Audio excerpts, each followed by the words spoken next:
Alright guys, it's one who said malicious here, back again with playing like a swordsman.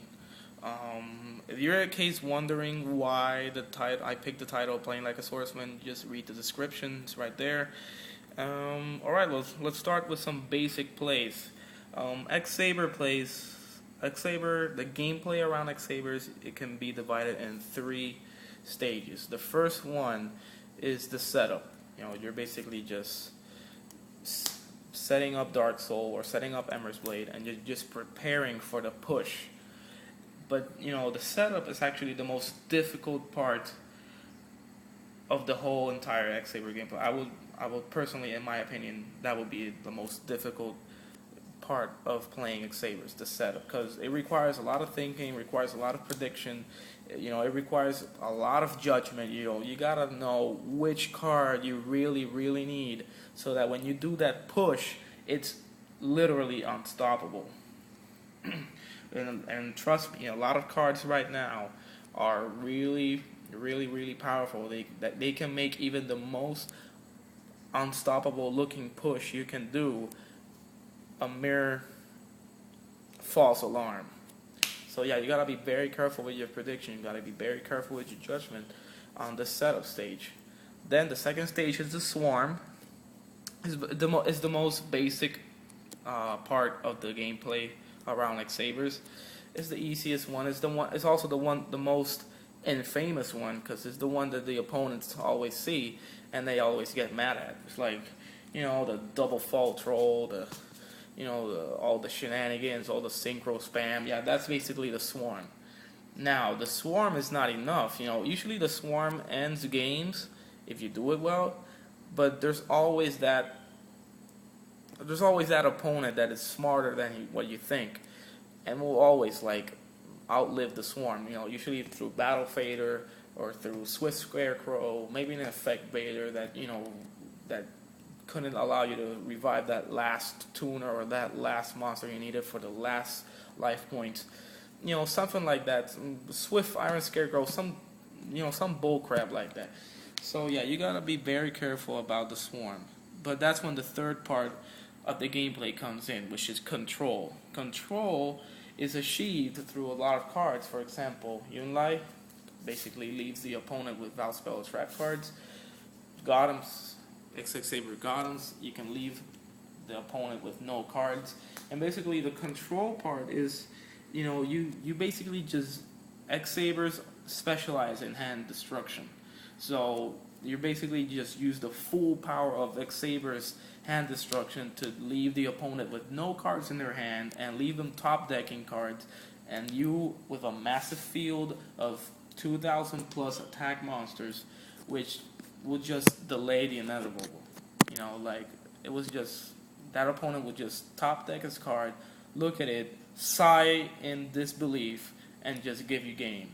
Yeah, that's the point of X-Saber. That, a little bit cheap, a little bit dirty, but that's how X-Sabers play. And yeah, I'm proud about that. I always like seeing the faces of my players all frustrated, oh, I can't beat this guy. But yeah, that's basically the three parts of X-Saber gameplay. And well, I'm gonna go ahead and cover the second part of X-Saber gameplay, which is the easiest one, the swarm. And I'm gonna basically say, let's start with the most basic type of swarm. It's basically Bogart into Pashul, and then finally into a couple of fall trolls, maybe one, maybe two. That's your basic swarm right there. Then you synchro into Hyunlai. You might want to revive Pashul, make a level 8, make Scrap Dragon, make Stardust. Something like that. Something easy. Something not too shabby. If you had a Dark Soul in the grave, revive it and blow it up with Scrap Dragon. Destroy the monster that's in your way. Attack for 2,400. I don't know. Revive the last Boulder Knight you had with the other Fall Troll. Just, I don't know, something like that. But this is the basic swarm. There's other ways to do the swarm. For example, you can do Bogart,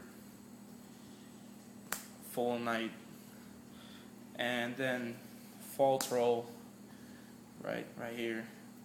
Revive Dark Soul, go Full Knight and him into Hewn Lie, right? You get a +1 from Dark Soul, and you have 3 monsters there.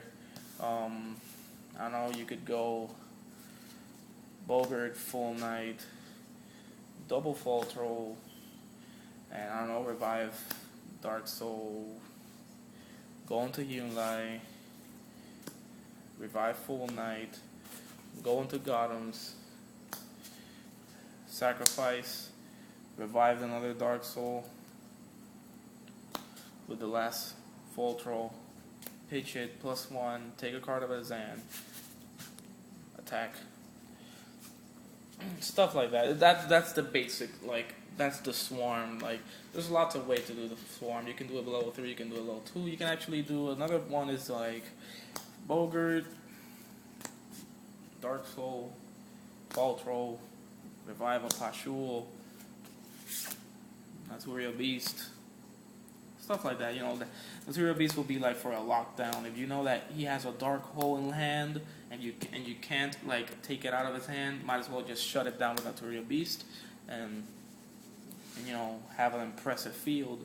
And if you have an Effect Veiler, like if you're attacking Effect Veiler, which I have it right here, you can be prepared for, let's say you're fighting against plants. Well, they try to do a Debris Dragon Black Rose play, we'll just Effect Veiler that and keep going. That's the most basic part, actually. It's really easy. Many people will call it like the herb dirt part of X-Sabers, but it's just part of, you know, it's just part of the game. It's just how they play. That's what they were designed to. But unlike other decks, like, you know, I don't want to say any names, but some other decks, like, their swarms are really stupid. Meanwhile, you know, at least X-Sabers, they let you, you know, they let the other player play his game. You can get to see his greatest moves, all his deck, how it works, and finally then you just show him who's boss, and, you know, you win the game. So, yeah, it's basically the swarm. I'm going to be covering more advanced tips later on, but this just covers the basics.